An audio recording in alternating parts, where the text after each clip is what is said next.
Hey everybody, it's Dr. Hafez from Scholars Dental. In this video, we are going to solve question of the week number 6. If you want to check it out, it's on our Facebook page.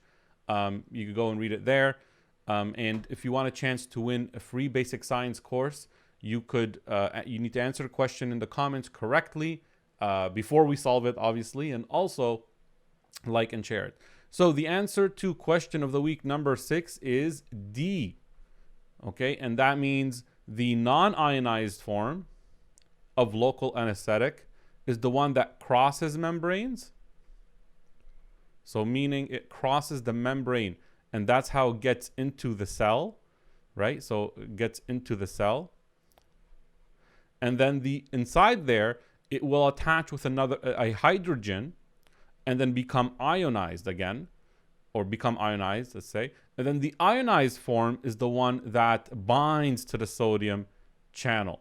Okay, so the ionized form is what binds to the sodium channel.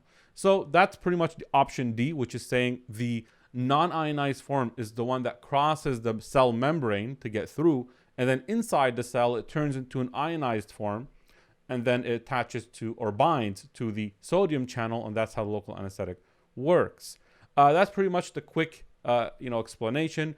Other terms like ionized and non-ionized and how those behave and what happens to them in acidic environments and in basic environments and the reaction of weak bases, and we talk all about that stuff in detail in our AFK course.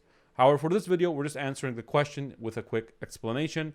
That's it. If you have any questions, you want to book a consult for your AFK preparation or your preparation for the NDEB process, you could email us at info@scholarsdental.com and you could book your free consultation. That's it. Have a good one. Bye.